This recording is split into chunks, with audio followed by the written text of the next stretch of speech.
All right, so what I want to do tonight, I try to always keep the Kriya message relevant to our lives. So I'm going to reflect on the upcoming presidential election. I'm not going to tell you who to vote for. I'm not going to be espousing any particular platforms or anything like that. But what is our spiritual, quote-unquote, enlightened response to all the tension and stress and anxiety around the election? If we can't integrate our faith, our spirituality, our meditation practices and disciplines into these challenging events, then really what value does it have? We're not here just to be otherworldly. We're here to be a bridge between heaven and earth, so to speak.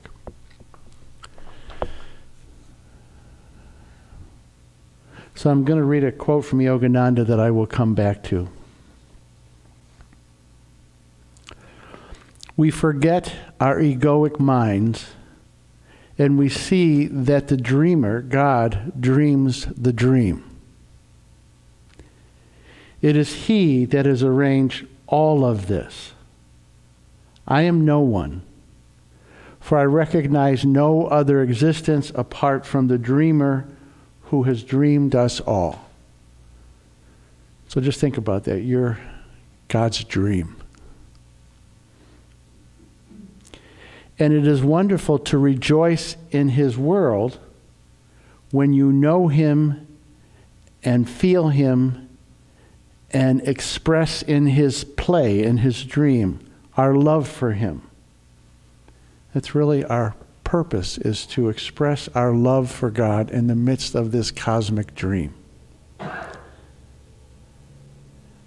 I first emphasize that you make your heart a hermitage.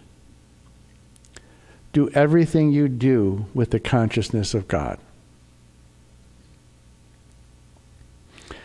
All right, so I want to start with the big picture. Part of the big picture is what Yogananda just said. This play we call life is really a dream of God. Now that doesn't mean it's not real.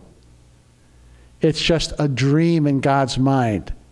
We exist because God dreams us into existence and holds us into existence. So this creation is God's dream. Now, Yogananda said that we have the capacity to dream within the dream. We have little dreams that we dream within the dream, within God's big dream. And our little dreams never ultimately cancel out God's big dream. Yogananda described God's big dream when he said, every saint who is penetrated to the core of reality testifies to a divine and universal plan that is beautiful and filled with joy. That's God's dream. And we dream again within the dream. Now, we also have the capacity to dream nightmares. And because we have free will within the dream, God allows us to dream whatever we want to dream within the dream. And again, sometimes we dream nightmares. But ultimately, God's dream for us will ultimately and eventually overcome the nightmares that we dream. St. Bonaventure, the great Franciscan saint, said it a little bit differently. He said, God's center is everywhere and God's circumference is nowhere. Well, what does that mean? It means we exist in the very center of God's mind, in the very center of God's dream. We can't be where God is not. We are always existing within God's dream of us. And because, again, God's dream is the most powerful dream, God will use all of our dreams eventually to bring about a higher good. So I think the first thing I want to say is I don't know who's going to win next week. I don't. and I want you to hear what I'm saying in the greater context. I don't really think it matters ultimately. Because whoever it is, God's going to usurp their dream and eventually bring God's dream out of it. That doesn't mean I think they're going to be a good president or not. They may create a boon. They may be the worst president in the United States. And it's not that we don't have a preference for one over the other. Of course we do. But no matter what happens, God is ultimately dreaming the dream and will bring good out of our nightmares. That is the ultimate truth. So it's okay to have our preferences. It's okay to have a sense of how we think things should unfold. Hopefully that's, it's not just a light opinion. It's something that we've come to after prayer and study. It's okay to have a sense of how things should be. But we are never the ultimate judge of how things should unfold and what's happening in the moment that they are unfolding. So I'm going to tell a parable that I've told before. This farmer had a son that was the greatest warrior in the kingdom. Well, the son breaks his leg. And the neighbor comes and says, "Oh, how horrible that your son broke his leg." Father said, "Maybe. Maybe not." Well, then a war breaks out. And the son can't go to war, and he's their best warrior. So the neighbor comes again and says, "Oh, how horrible that your son broke his leg, because now he can't fight in the war and he's our best warrior. How horrible." And the father said, "Maybe, maybe not." Well, a month later he comes back and he said, "Oh, it's even worse, because now we lost the war because your son broke his leg and we've been conquered by this other kingdom. How horrible." Father said, "Maybe, maybe not." Well, 3 months later, he comes back and he says, "It was so good that your son broke his leg, because if he hadn't broke his leg, we would have won the war, but because he broke his leg, we lost the war, and this new kingdom is far better than the old kingdom. I'm so glad your son broke his leg. It's a good thing." And the father said, "Maybe, maybe not." We all have to have a degree of humility around how we think things should be. Am I talking about passivity? No. Am I talking about not trying to make the world the best place we can? No. It's a paradox. It's both and. But we always have to have a level of humility about how we think things should be. Because as Yogananda says, God is the dreamer. And God weaves all of our dreams, even our nightmares, eventually into something that is good for us and humanity.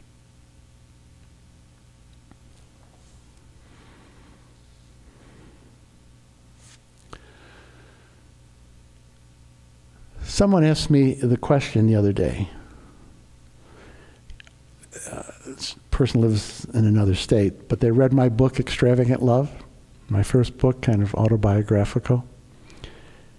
And the person said, "Boy, you had a really horrible childhood." I said, "Yeah." I mean, it wasn't all horrible, but it was a pretty traumatic childhood. And then the person said to me, "Do you wish you didn't have that childhood?" And I said, there would have been a time I would have said, absolutely.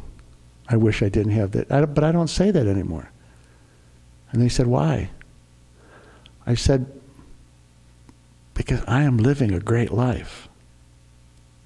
There wouldn't be the Assisi Institute if there wasn't my childhood. I don't think I'd be married to Vicky if I didn't have my childhood. My childhood was part of the plan, and it's made me who I am today. So no, just another angle, another way of saying the same things. We don't know what God is ultimately doing. What we know is that God is doing, and that God is going to bring supreme good out of everything that is happening in God's time. All right, so let me take this a little deeper. There's an iconic line by Jesus that I like all of his lines. I like this one too. Shortly before he died, he said, "For this hour I have come. For this happening I have come. For this hour." Now, if you've been around here, God doesn't have stepchildren. What was true for Jesus is true for us. Let me break that down for you. Before your soul incarnated in this lifetime, it had a conversation with God. And the conversation went something like this, this, I'll just use my name, this Isha Craig character, he's got a lot of personality traits. He's got a lot of karma. What is the best plan that we can make for him and for all of you? It's what your soul had this conversation with God that will serve his highest evolution. It wasn't, how can he have an easy life? It wasn't, how can he have a comfortable life all the time? Nothing wrong with comfort, but that's not the goal. Your soul and my soul was born and created for this moment in history. Again, what was true for Jesus is true for all of us. You came to be here in this point in history right now. None of us are victims, we're volunteers. We chose to come for this moment and to be present in this moment. Why? For two reasons. The first reason is everything that we're going through, good, bad, and indifferent, is serving our highest evolution. It's not a coincidence. You being born at this point in history is not a roll of the cosmic dice. Your soul chose it in concert with God's highest love and God's highest wisdom, because being here right now, as messy as it is, and as beautiful as it is, all at the same time, is serving your highest evolution and my highest evolution. For this hour we came. For this moment we came. Secondly, it's not just for our own individual evolution. You and I have a unique gift to give to the world to help it evolve. And no one's gift is better than another person's gift and is not exactly the same as another person's gift. Each one of us is like a beautiful stained glass window through which the light shines through in a very unique way. And without your stained glass window, without your gift, the world could not evolve in towards its potential. So we are here to be light in the darkness, to dream with God a better dream. So I want to talk a little bit about how we do that, but I want to go to a story related to Diwali, Festival of Lights. One of the stories in India that is associated with Diwali is a story about Krishna. And I'm not going to, if I try to repeat the Hindu names, I will mess them up, so I'm not going to, okay? But there was a demon who was terrorizing the land. They refer to him as a demon of darkness. Not only was he terrorizing planet Earth, he was terrorizing the heavens. He was terrorizing everything. So Krishna said, I got to do something about this. I have to fight him. And the battle wasn't necessarily going so well. So Krishna brought in his wife. And together, he and his wife, I won't try to repeat her name, but he and his wife defeated the demon.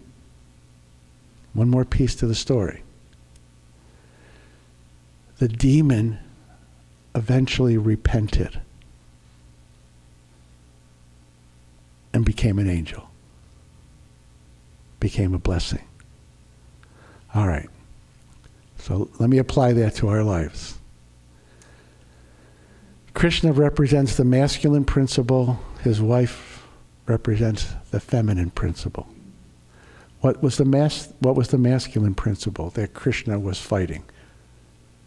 Righteousness, dharma, truth. We don't fight the darkness with darkness. We don't fight the darkness with anger, vitriol. divisiveness. We fight the darkness with truth. Jesus said, you'll know the truth and the truth will set you free. But that's not enough. The demon never would have repented. He just would have been beaten down by the truth if it wasn't for Krishna's wife, who represents the divine principle. What's the divine principle? Love. So how do we fight this darkness that we're in now? Truth and love. Truth and love.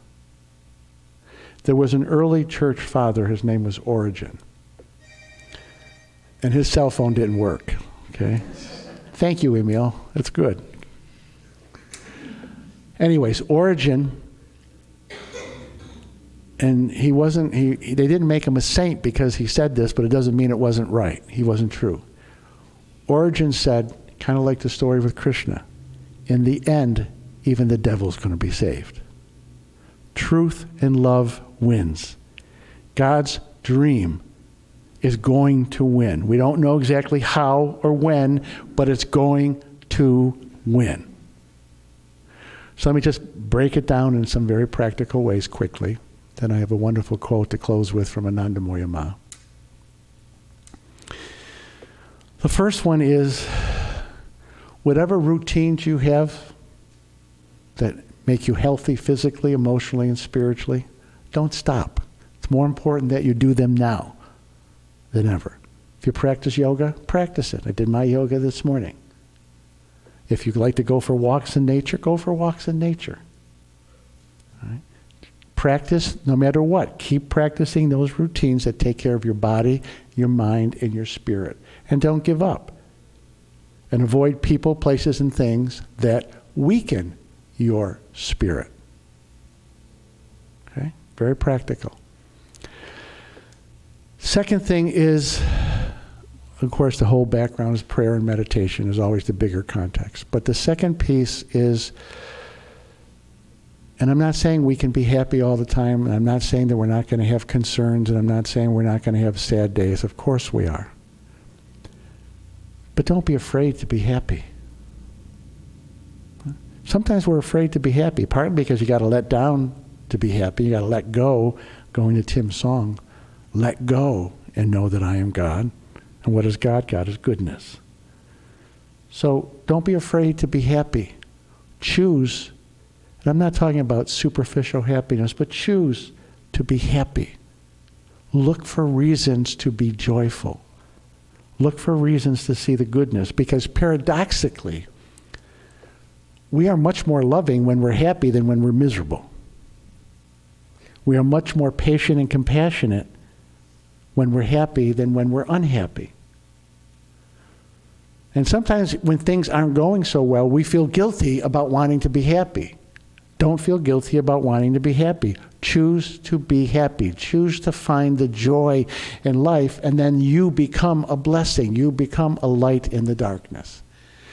The last thing that I will say, and then I'll close again with this quote from Anandamoya Ma, is mind your words. Words are like magnets. They attract the energy of the word, the words that we speak. They attract like energy. If you speak woe all the time, you're going to feel woeful, and you're going to add to the darkness of the world. If you speak fear all the time, then you're going to be fearful, and you're adding to the darkness of the world. I'm not saying don't have concerns. There's a difference between a concern and dread and terror. They're not the same thing. I have many concerns. I do my best not to go into fear and terror. Speak words of faith. Speak words of hope. Speak words of truth, beauty, and goodness. They are magnets, and they draw goodness to you and then to the world. Someday we'll have a talk about the devil, but let me just say what the devil wants us to be afraid. The devil wants us to be unhappy. The devil wants us to be negative. He wins when we're there. breathe light and love, truth and beauty, just as Krishna did, into the world, into your own individual world and in your collective world. You know, some of you know my youngest son, Michael, was married in New Mexico this past weekend, and I had the honor of officiating his marriage. And, you know, again, the world around us was pretty crazy. Boy, but we had a good time. We celebrated, we danced, we sang, we teased each other. We did all of that in the midst of the darkness. And in my own spirit, I feel like I've been carrying that into my life as I deal with darkness. Okay? So I'm going to close with a quote from Anandamaya Ma.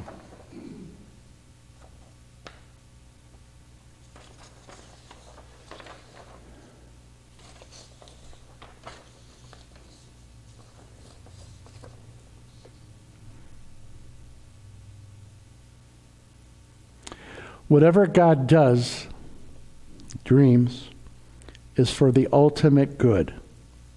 This is indeed difficult to understand for man, and so he suffers when his desires remain unfulfilled. If one has faith in the Lord, it is surely fitting to believe that He, God, does what is best. This world has been created by a mere stroke of God's imagination. He ceaselessly does and will ever do what is for the real, true well-being of the universe, which He Himself has brought into existence. God arranges everybody's real welfare. That's truth. That's pure knowledge. That's sacred scripture. That's the really real. The divine in me bows before the divine in each one of you.